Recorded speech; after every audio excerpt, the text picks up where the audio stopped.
अब मेरे प्राण निकल जाएंगे, अब हम शरीर छोड़ने जा रहे हैं कान्हा। ये अंतिम बार चेतावनी देते हैं। हम गोपियों की तरफ से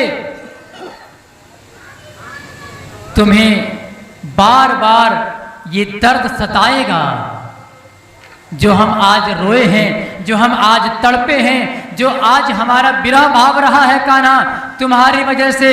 हम तो प्राण छोड़ेंगे तो तुम्हारे ही पास आएंगे, लेकिन याद रखना ये दर्द तुम्हें बार बार जीने नहीं देगा। क्यों?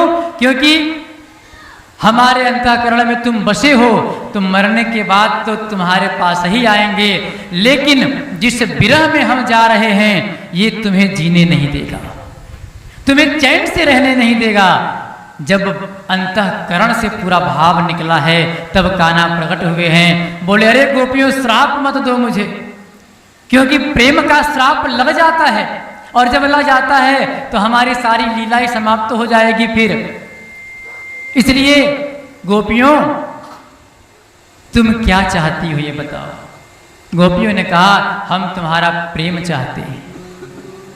तब यहां पर सुखदेव स्वामी कहते हैं महाराज परीक्षित, भगवान ने जो प्रेम का दृश्य वहां दिखाया है वही अलौकिक दृश्य है।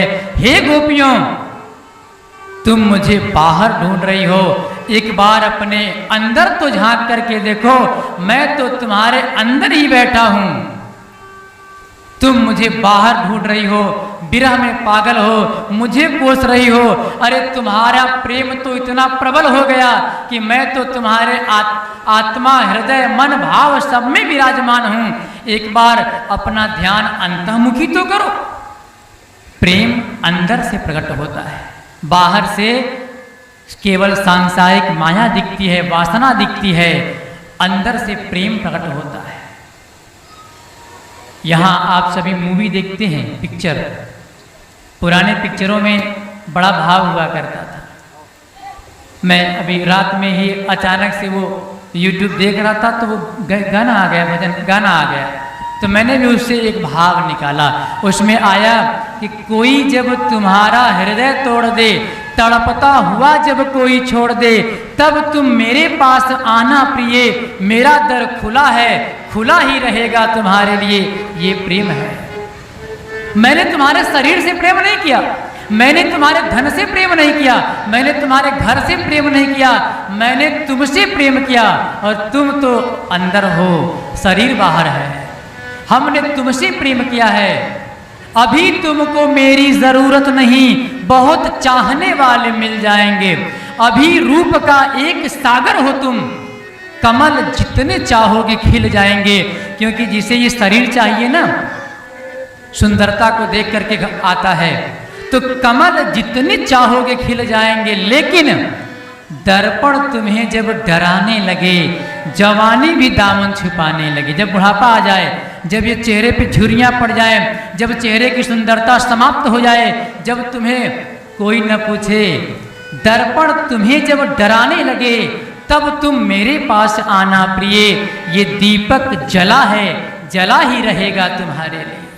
ये प्रेम है, बाकी सब वासना है जो आजकल चल रहा है। तो ये हम लोग मूवी देखते हैं लेकिन ज्ञान नहीं लेते।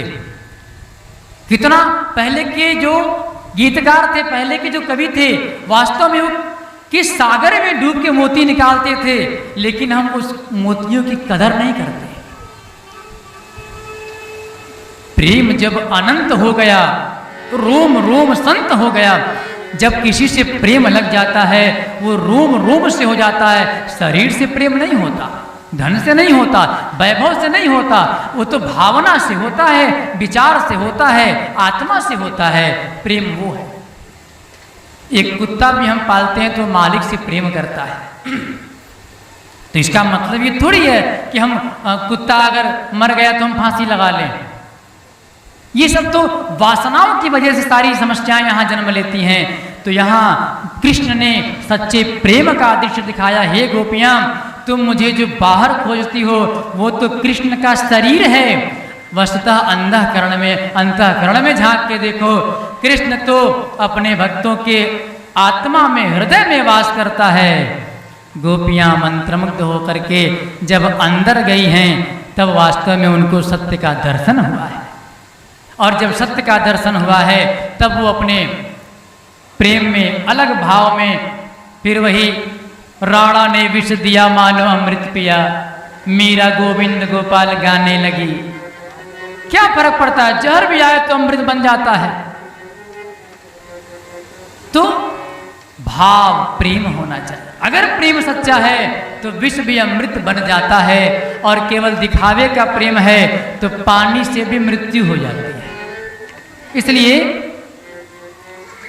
अब गोपियों को अपने कान्हा मिल गए अंतःकरण में।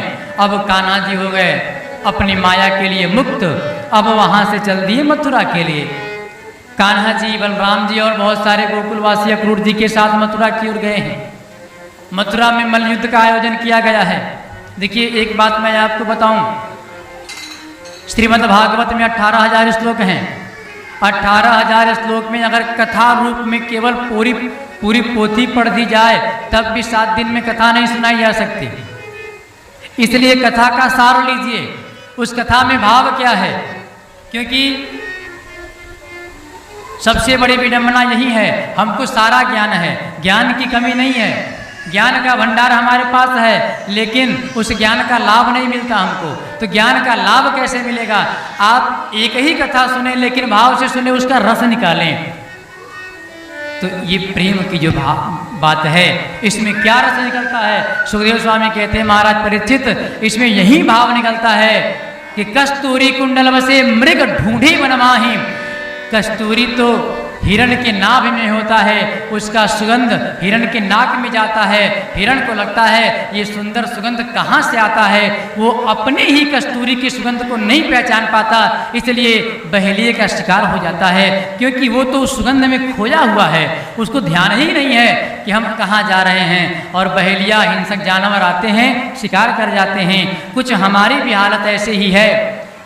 भाव में ही भगवान का वास है, हमारे अंतरकरण में ही सब कुछ है, लेकिन हम यहाँ वहाँ खोजते हैं, उसमें इतने खो जाते हैं कि कोई भी अज्ञानी आता है और हमको अपने माया जाल में फंसा करके हमको भ्रमित कर देता है, और इस मानवता को सार्थक करने की बजाय निरर्थक कर देते हैं। इसलिए भाव को समझें और कर्म करें।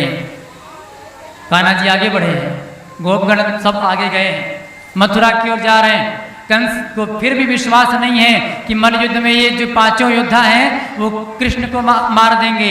उसने एक मदमस्त हाथी को मंदिरा पिला करके रास्ते में भेज दिया, ये हाथी उसको मार देगा, कृष्ण को मार देगा। हाथी आ रहा है, कृष्ण बलराम जा रहे हैं, हाथी कृष्ण की ओर आ रहा है। बलराम जी ने कहा, कान्हा ये लग रहा है फिर कोई असुर आ रहा है। कान्हा जी कहते हैं, आने दो, हमारी ओर आ रहा है तो उसका उद्धार करेंगे, क्या फर्क पड़ता है, क्या दिक्कत है। बलराम जी कहते हैं, नहीं, मैं अपने छोटे भाई पर कोई आंच नहीं आने दूंगा, इसका मैं सामना करता हूं।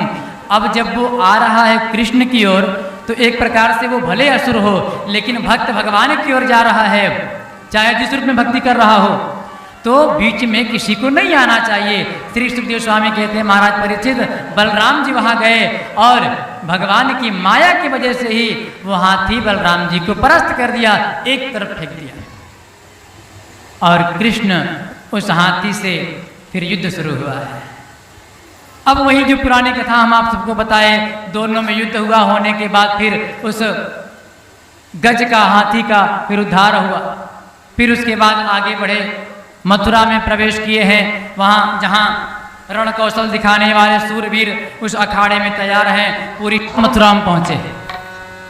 वहाँ मल्लयुद्ध का आयोजन किया गया, सब सभा लगी, सब लोग बैठे, 5 योद्धा अखाड़े में ललकार रहे हैं। अब यहाँ तो सबको निमंत्रण मिला था मल्लयुद्ध को देखने के लिए, लेकिन योद्धा ललकार रहे हैं, और ललकारने की जो प्रक्रिया है वो कहाँ ललकार रहे हैं? कृष्ण बलराम के सामने आके ललकार रहे हैं। अरे कोई है सूरवीर जो हमसे युद्ध करेगा? ऐसा कोई सूरवीर है जो हमसे युद्ध करेगा? अब ये बार बार कह रहे, अब कृष्ण बलराम या और किसी को भी ये लगता था कि भाई हम तो देखने आए हैं, किसी योद्धा को कह रहे होंगे, लेकिन तब तक उसने कह दिया, क्या गोकुल में किसी माँ ने ऐसा लाल नहीं जना जो हमसे युद्ध करे? क्या किसी लाल को माँ ने दूध नहीं पिलाया? अब तो जब बात माँ पर आ गई तब तो पुत्र तो बैठेगा नहीं। अब बलराम जी तुरंत पहले उठे, अरे दुष्ट, तुझे पता है क्या कह रहा है? तू गोकुल के माँ को ललकार दिया, अरे तुझे तो हम ही परास्त कर देंगे। अब जब बलराम जी उठे तो छोटे भाई क्यों साथ में बैठे, वो भी उठे, और उठने के बाद दोनों भाई अखाड़े में आए और आने के बाद युद्ध शुरू हुआ। युद्ध जब शुरू हुआ, प्रमाण उसका ये मिलता आता है कि पहले दोनों भाई उस पांचों को परेशान किए हैं। छोटे छोटे बालक हैं, अब वो बड़े बड़े योद्धा हैं, तो कभी पैर से निकल जाते, कभी छटक करके कंधे बैठ जाते, कभी कूदते, कभी भागते। मतलब उसी अखाड़े में पहले दोनों भाई उस पांचों को खूब परेशान किए हैं। पहले उनके बलाबल की पता किए हैं कि उनका बल क्या है, और थका दिए। उसके बाद फिर कुश्ती होता, फिर कभी वो उसको पटकते, कभी वो उनको पटकते। लेकिन यही प्रक्रिया जो चला चलते चलते जब पांचों थक गए, तब अब बालक हैं तो छोटे हैं तो फुर्तीले हैं, अब बालकों ने उनके छाती पर चढ़ करके एक एक मुष्टिका देना शुरू किया है। और जैसे जैसे एक मुष्टिका मारी है, उसके बाद प्राण पखेरु निकले हैं। पांचों को मार दिया, और मारने के बाद सीधे कूद करके गए कंस के यहाँ, जहाँ ऊपर सिंहासन लगा था। कंस के पास गए, और जब कंस दोनों को आते देखा, कंस वहाँ से घबरा के उठा है, उसका मुकुट गिरा है, वो आके कृष्ण के चरणों में आया। कंस भागने का प्रयास किया है, दोनों कुमार दौड़ करके गए हैं, कंस को पकड़ लिए। और जब कंस को पकड़े हैं, तो जैसे पहली कथा में आई, जब ब्रह्म ने जीव को पकड़ लिया तो छोड़ने का कोई मतलब ही नहीं बनता है। प्रेम अंदर से होता है, और जब ब्रह्म पकड़ते हैं तो वो अंदर बाहर दोनों से पकड़ लेते हैं। क्योंकि कंस के अंदर भी बार बार भगवान का ध्यान है। कौन सा ध्यान है? कृष्ण को मार देंगे, कृष्ण को मार देंगे, तो बार बार नाम ले रहा है, बार बार दिमाग में ध्यान है, अंतःकरण में ध्यान है, और ऊपर से बाहर से भगवान ने पकड़ लिया, तो हर तरह से कंस घेरा में आ गया। और जैसे ही पकड़ा है, कंस और कृष्ण में युद्ध हुआ है। दोनों एक ही राशि के हैं, कंस और कृष्ण एक राशि में युद्ध हो रहा है।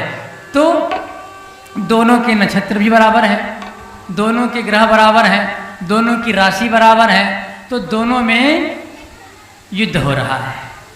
अब युद्ध में मामा भांजे का युद्ध है। अब दोनों के साथ जो युद्ध हुआ, युद्ध में जब भी विजेता होगा वो छोटा ही विजेता होता है। क्यों?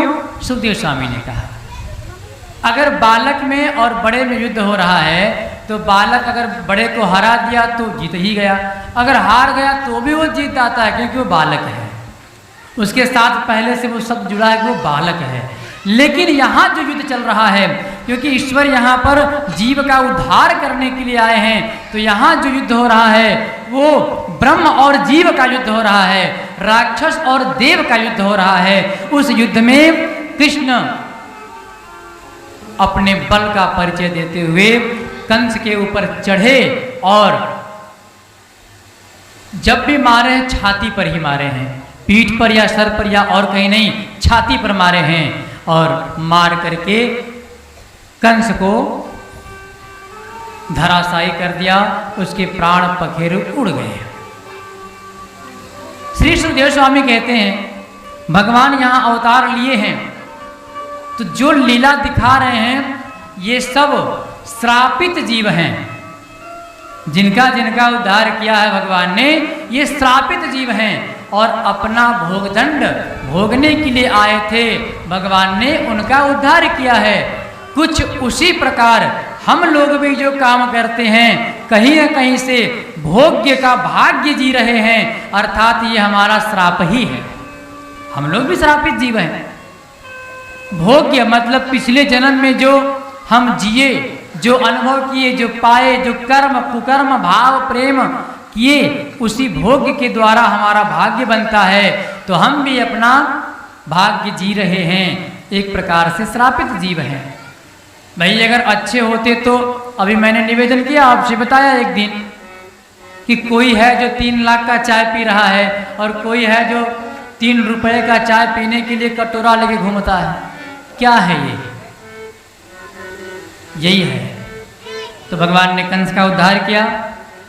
सभी कृष्ण की जय जयकार कर रहे हैं। कृष्ण ने अपने माता पिता नाना को कारागार से मुक्त कराया। ये पुत्र का दायित्व होता है। अब देखिए यहाँ इन्होंने एक सफल पुत्र होने का भाव दिखाया है। सुखदेव स्वामी कहते हैं, महाराज परीक्षित, पुत्र वो हो जो पिता को बंधन से मुक्त कर दे, उसे पुत्र कहते हैं। कृष्ण ने आज पिता माता को, नाना को बंधन से मुक्त कराया है, ये पुत्र है।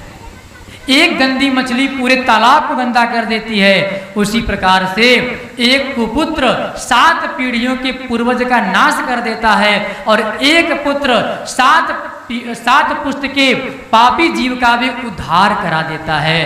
कृष्ण वही कर रहे हैं। माता पिता नाना सबको उन्होंने कारागार बंदी से मुक्त कराया। सभी कृष्ण की जय जयकार कर रहे हैं और फिर सब लोग आगे की लीला शुरू किए। कृष्ण का अभिषेक हुआ। कृष्ण के अभिषेक में भी एक बहुत बड़ी लीला सामने आती है। कृष्ण का नाम यहीं से गोपाल पड़ा है। लीला क्या बनी? सुखदेव स्वामी कहते हैं, महाराज परीक्षित, भगवान गौ के बहुत बड़े पालन करने वाले थे, गौ रक्षक थे। जब कंस को मार करके आए तो कृष्ण का अभिषेक किया जा रहा है और उस अभिषेक में गाय का दूध रहेगा। तो सारी गाय जो दूध देने वाली हैं आपस में बात कर रही हैं। बूढ़ी गाय कह रही है नई गाय से कि तुम्हारा तो अभी नया नया दूध शुरू हुआ है, तुम तो बहुत बार अभिषेक कर सकती हो, अब हमारा अंतिम चल रहा है, पता नहीं कृष्ण का अभिषेक कब होगा, हम रहेंगे न रहें, तो हमारे दूध से अभिषेक हो जाने दो। नई गाय कहती, माता जी आपको इतना तो पता होना चाहिए ना कि अभी मेरा पहला दूध है और हम चाहते हैं पहला दूध मेरे कान्हा के ऊपर चढ़े, उनका अभिषेक हो, संवाद चल रहा है। भगवान ने सबके मन को समझ लिया। अब भगवान ही गाय चराते थे, कल होना है अभिषेक। भगवान आज गाय को चराने के लिए दूसरी दिशा में ले गए और लेकर के जब वापस आए तो अगले दिन सुबह सारी गाय थोड़ी थोड़ी दूध दी। कि ये क्या माया है? कान्हा कहते हैं, पिताजी मैं आज उत्तर दिशा में गाय को ले गया था, पता नहीं हो सकता है कोई असुर कुछ ऐसा कर दिया हो कि आज गाय ने दूध ही नहीं दिया। अब थोड़ी थोड़ी सबने दूध दिया, अभिषेक सभी के दूध से हो गया। गाय कहती, बाहर कान्हा तू भक्त को ऐसा देता है कि उसे पता भी नहीं चलने देता, तेरी तो माया तू ही जाने। आज मुझे पूरा विश्वास हो गया कि तेरे साथ रह करके अब मेरा मोक्ष हो जाएगा। भगवान वो करते हैं जो हम नहीं सोच सकते और हम वो करते हैं जो सोचते हैं, उतना ही हमारा सोच होता है। इसलिए कभी भी ईश्वर को चैलेंज ना करें, नहीं तो ये कोरोना जैसा जब आपदा आगे आएगा तो फिर हमारी बुद्धि भ्रमित हो जाएगी। अब अगर हम बहुत बड़े वैज्ञानिक हैं, बहुत बड़े बुद्धिमान हैं, तो जब समस्या आई तुरंत समाधान क्यों नहीं निकाल लिए?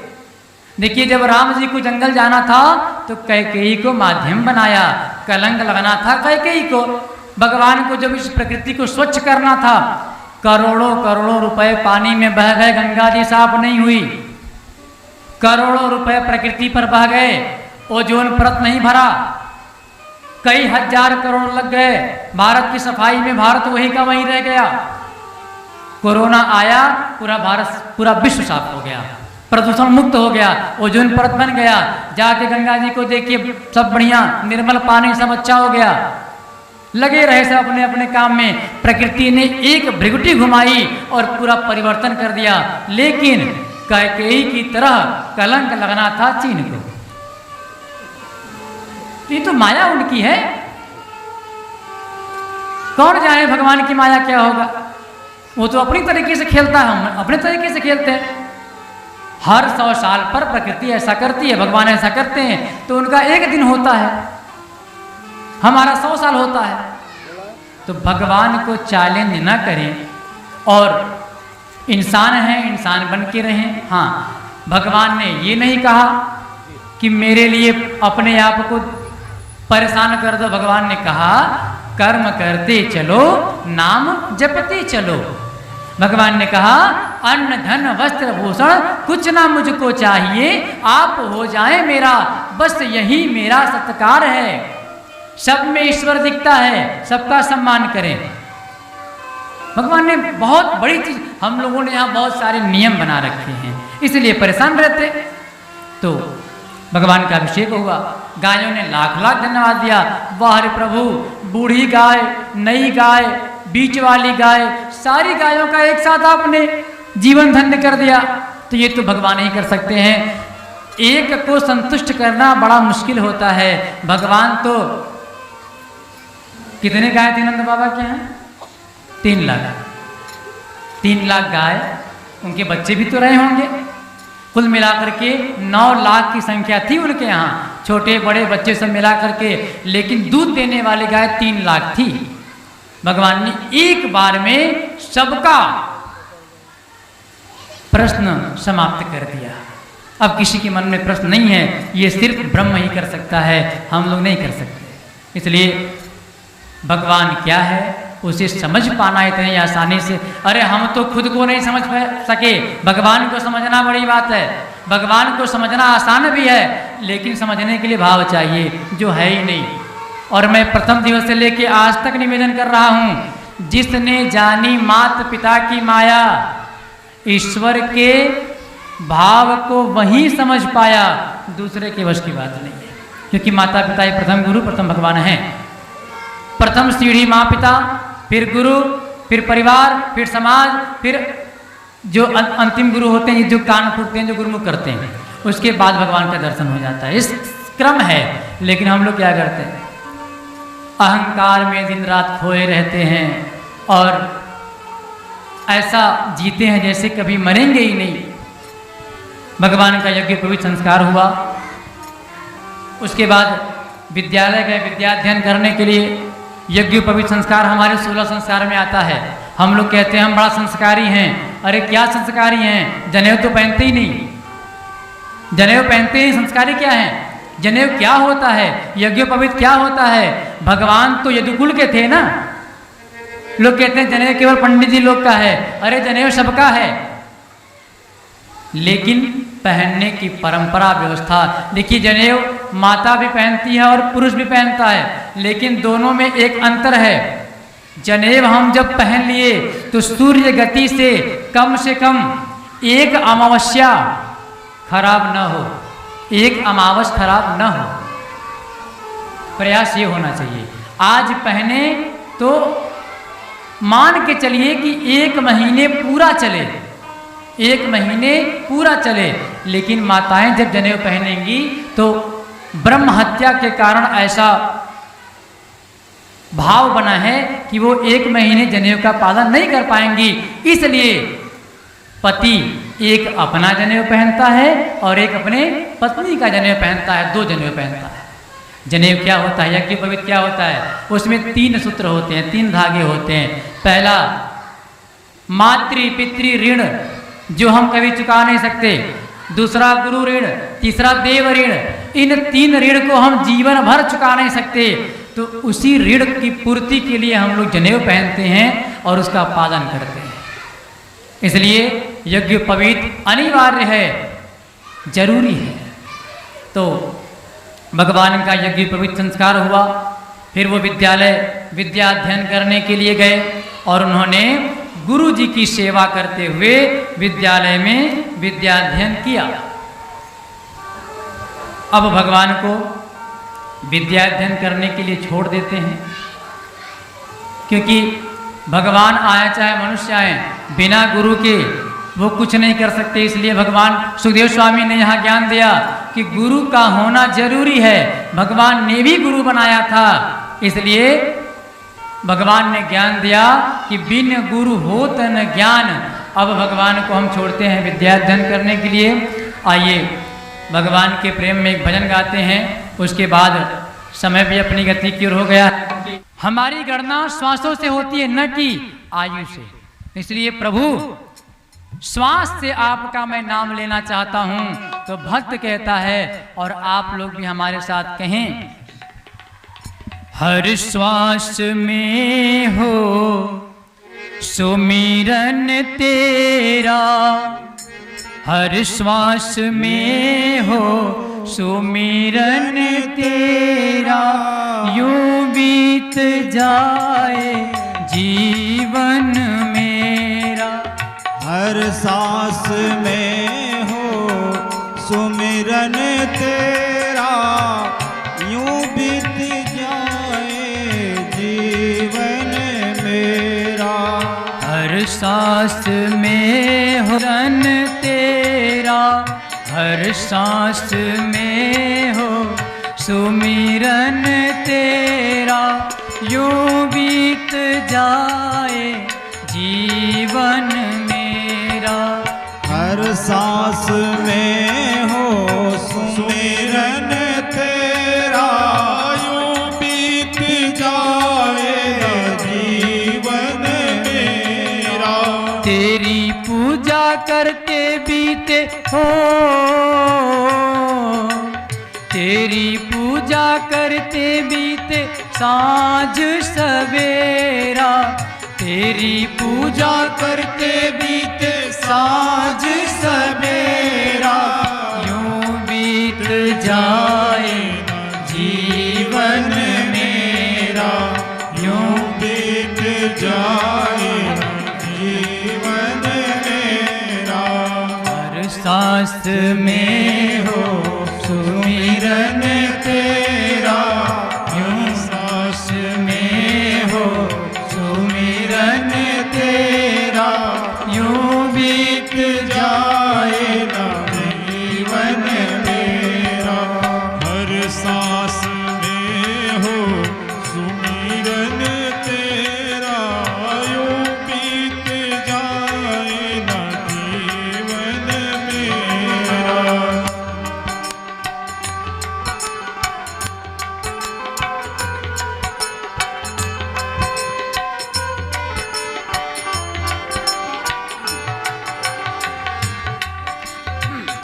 अब भक्त कहता है, जब प्रेम भगवान से लग जाता है तब भक्त कहता है किस तरीके से भगवान का वो झांकी देख रहा है। भक्त ने कहा, नैनों की खिड़की से तुमको पल में निहारूं, नैनों की खिड़की से तुमको, नैनों की खिड़की से तुमको पल पल में निहारूं, मन में बिठा लूं तेरी आरती उतारूं, मन में बिठा लूं तेरी आरती उतारूं, डाले रहूं तेरे चरणों में तेरा, डाले रहूं तेरे चरणों में तेरा, यूं बीत जाए जीवन मेरा, डाले रहूं तेरे चरणों में तेरा, यूं बीत जाए न जीवन मेरा। श्री राधे। सांस में हो सुमिरन तेरा,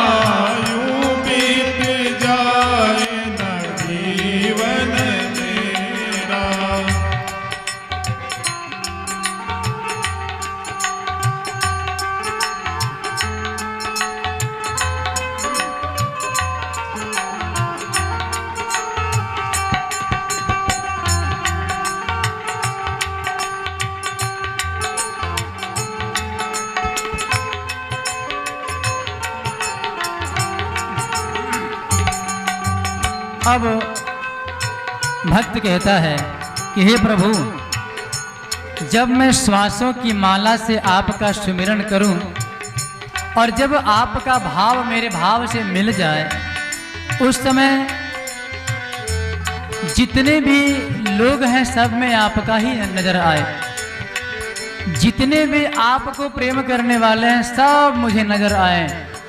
तब जीव कहता है, हे प्रभु, जो भी तेरा प्यारा हो वो मेरे दिल का प्यारा हो, जो भी तेरा प्यारा हो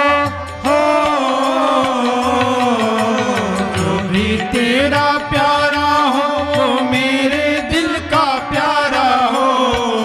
मेरे सर का ताज मेरी आंखों का तारा हो, तेरे सर का ताज मेरी आंखों का तारा हो।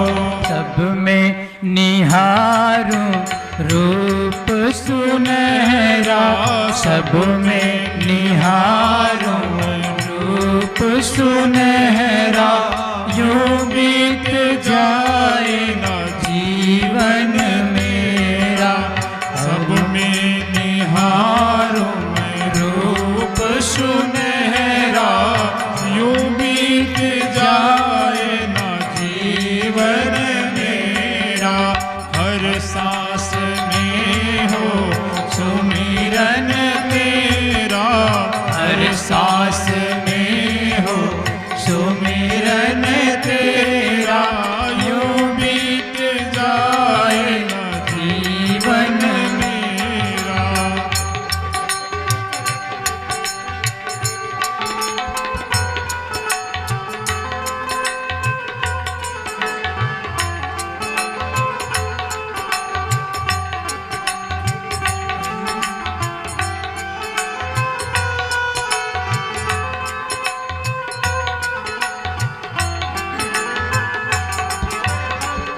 भक्त कहता है, प्रभु, जब आपको मैंने अपने हृदय में बसा ही लिया है और जब आप मेरे हो ही गए हैं, तो एक कृपा करना, मेरे जीवन में सब कुछ हो, लेकिन आपने जो इशारा किया है वो भी हो। ऐसा न हो कि मैं मार्ग भूल जाऊं, ऐसा न हो कि मेरा जीवन बदल जाए, मतलब मैं गलत रास्ते पे चला जाऊं। इसलिए प्रभु, आपने जो जीव के लिए इशारा किया है वो मुझे सदैव याद हो, इतनी कृपा करना मेरे ऊपर। भक्त कहता है, प्रभु, प्यार हो सत्कार हो एतबार हो तुम्हारा, प्यार हो सत्कार हो एतबार हो तुम्हारा, प्यार हो सत्कार हो, प्यार हो सत्कार हो एतबार हो तुम्हारा।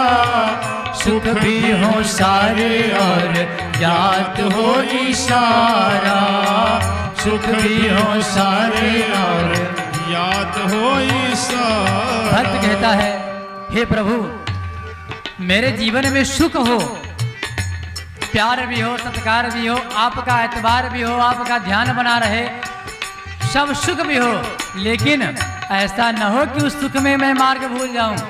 इसलिए जो आपने जीवात्मा के लिए गर्भ में इशारा किया था वो मुझे सदैव याद रहे, ताकि मैं अपना मार्ग ना भूलूं। और ये कब होगा? जब आप मेरा मार्गदर्शन करेंगे, अर्थात जब आपका मेरी आत्मा से संबंध जुड़ेगा। इसलिए प्रभु, आप मेरे आत्मा में विराजमान हो जाएं। भक्त ने भगवान से एक शब्द में सब कुछ मांग लिया। जैसे एक बात आती है ना, एक बालक ने तपस्या किया भगवान की, भगवान प्रकट हुए, बोले भक्त वर मांगो, लेकिन कोई एक वर मांगना, 2 वर नहीं मिलेगा। बालक ने तुरंत अपनी बुद्धि का, भक्त था वो, तुरंत बुद्धि का परिचय दिया। उसके पास कुछ भी नहीं था, ना घर था ना कुछ भी नहीं था। उसने तुरंत अपने बुद्धि का परिचय दिया, बोला प्रभु, मेरी इच्छा है कि मैं अपने घर के आंगन में सोने की कटोरी में अपने बालक को दूध चावल खाते हुए देखना चाहता हूँ। अब सोचिए एक बार में सब कुछ मांग लिया, घर भी मांग लिया, धन भी मांग लिया, माने दूध माने गाय, गऊ भी मांग लिया, पत्नी भी मांग लिया, बच्चा भी मांग लिया, एक ही बार में सब कुछ मांग लिया। ये कौन कर सकता है? सिर्फ भक्त कर सकता है। बाकी तो लोग कहते हैं प्रभु मुझे अमर कर दीजिए। अरे क्या करेंगे अमर होके? शरीर में कीड़े पड़ जाएंगे फिर भी मर नहीं पाएंगे, क्या मतलब उसका बनता है? भक्त कहता है, भक्ति ने कहा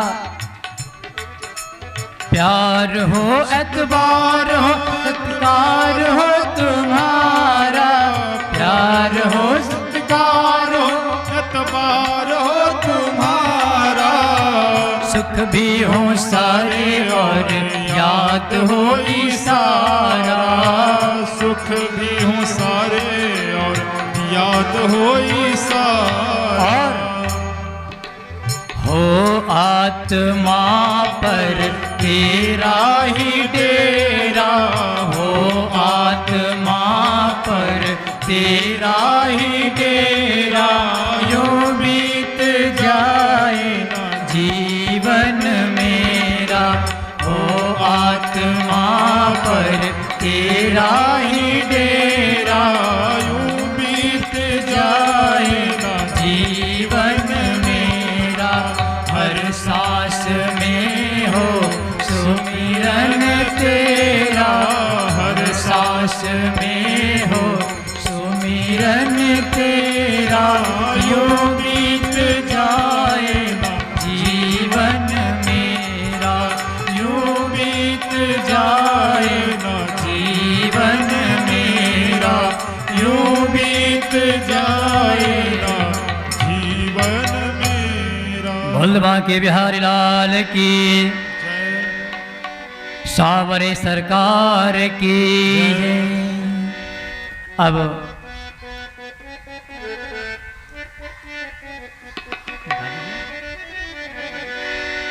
और सुनी है गोकुल नगरिया, जय हो। सुनी है गोकुल नगरिया, आजा आजा सवरिया, सुनी है गोकुल नगरिया, आजा आजा सवरिया, सुनी है गोकुल नगरिया, आजा आजा सवरिया।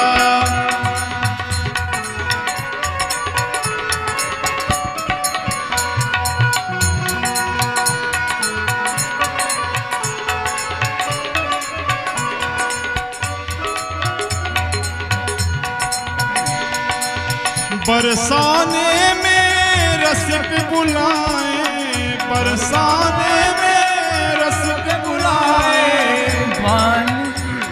ओ बरसाने में रसिक बुलाए, बरसाने में रसिक बुलाए, ग्वाल बाल सब जुल मिल जाए, ग्वाल बाल सब जुल मिल जाए, सखियां देखे डगरिया, सखियां देखे डगरिया, आजा आजा सवरिया, सखियां देखे डगरिया, आजा आजा सवरिया, सुनी है गोकुल नगरिया, आजा आजा सवरिया, सुनी है गोकुल नगरिया, आजा आजा सवरिया।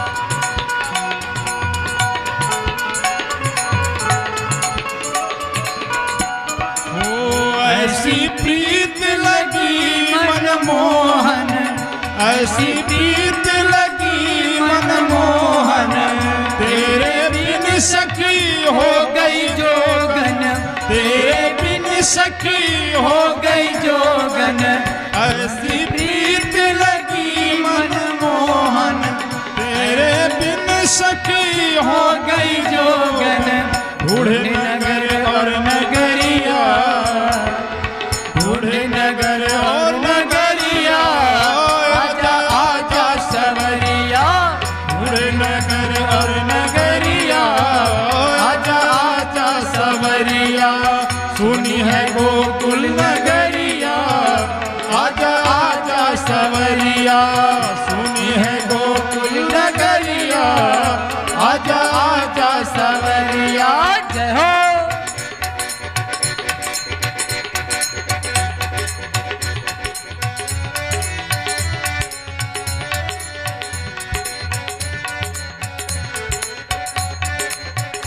श्री राधे।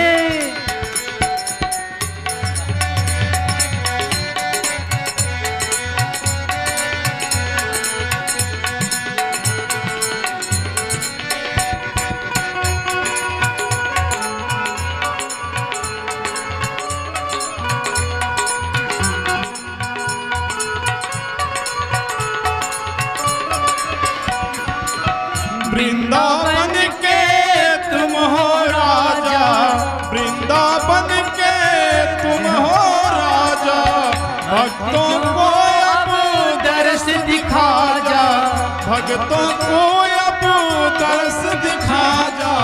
वृंदावन के तुम हो राजा, भक्तों को अब दर्श दिखा जा। आके आके बजा जा मुरलिया, ओ आजा आजा सवरिया। आके बजा जा मुरलिया, ओ आजा आजा सवरिया। सुनी है गोकुल नगरिया, आजा आजा सवरिया। सुनी है गोकुल नगरिया, आजा आजा सवरिया।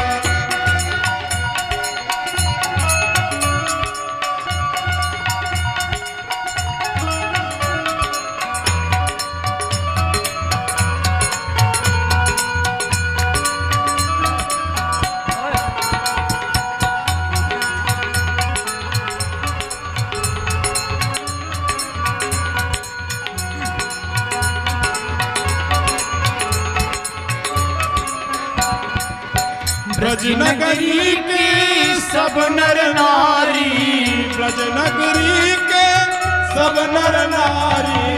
देखे पुजारी रसता तिहारी, देखे पुजारी रसता तिहारी।